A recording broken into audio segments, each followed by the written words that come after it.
Hey there, sad sack. What's up? Something in the news got you feeling down? Alright, let's get inside that head and check what's going on. See if we can restore some balance.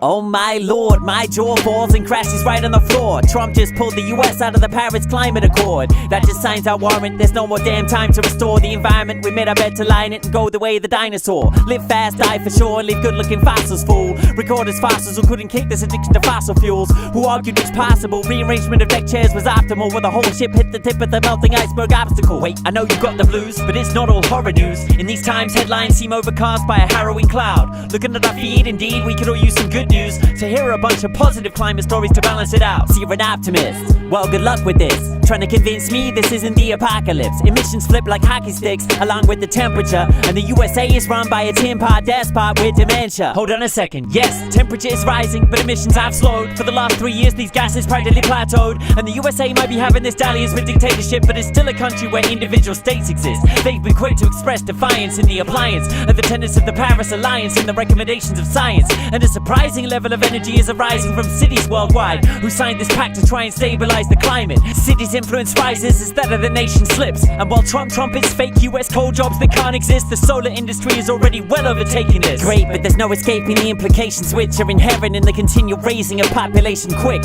For instance, how can 10 billion people be nutritionally sated if the meat industry is already environmentally devastating us? Huge question, but the USA is still where a hotbed of innovation is. And a couple new food products could help things. Beyond Meat is creating burger patties, steaks and mince made of pea protein, while in Oregon researchers are claiming to have isolated a seaweed as healthy as kale that tastes like bacon. Geez, it's like a combination of millennials' two most irritating culinary obsessions. That's the spirit, and that's just the surface we barely done scratching of plans the US is hatching in spite of Trump's actions. What about the rest of the planet then? They must be panicking in the calamity, the sky plummeting, floundering around, collapsing, wailing, gnashing teeth and scattering, without the leadership of the USA to manage them. Frankly, the reaction has been akin to the way Emmanuel Macron crushes Mandarin hand skin. In fact, if one of the genuine visions of Trump is American isolationism, well, mission accomplished. As America scrambled to join Syria and Nicaragua, the rest of the planet managed to get their dander up and recommit to the steps we need to take. Okay, but which country's gonna be leading the way? France? Germany? Or maybe the UK? Where the largest wind turbine in existence was just unveiled? Or maybe Norway, which is steadily making a commitment to zero deforestation, disconnecting any funds from the national pensions and tax schemes from any project worldwide that chops and hacks trees, and have started shelling out billions of their dollars to tropical nations to pay them to preserve rainforests. Or what about Trump's neighbor, Canada, where a new contraption is being pioneered to gather the CO2 matter out the atmosphere and replenish fuel canisters, probably paying the planet back for its tar sands ravishment? Or could it be that in a final irony, this assignment of redesigning humankind's effect on the climate will be led by the very country Trump accused of being the hoaxes behind it? One of Trump's prime countries to criticize and then invite him. China, the world's hugest contributors to pollution. That's stupid. What on earth can they really be doing? Two things about what you just mooted. The main reason their pollution has been shooting through the roof is that other countries have ruthlessly outsourced the manufacture of goods to China in exchange for low cost, when they import them back in and stack them as massive as possible. And then we have the gall to point out the smoke in the dragon's nostril. And it's true they do have the worst emissions by far, but they've also done more than any other nation on earth to reduce them all and remove the coal from their setup and switch to renewables, which is why global emissions leveled off. But China?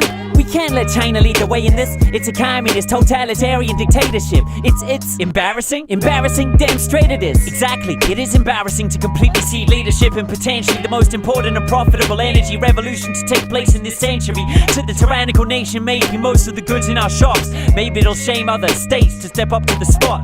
Anyway, how you feeling, bruh? Still got the blues? Nuh-uh, I'm feeling a bit better. For now, that's good. Well, I'll see you again next time you could use some good news. Good news? Good news. Good news. I got the views that you could use. What? Some good news. Good news? Some good news. Good news. Come to Good Brew when you could use. What? Some good news. Good brew? Some good news. Good brew.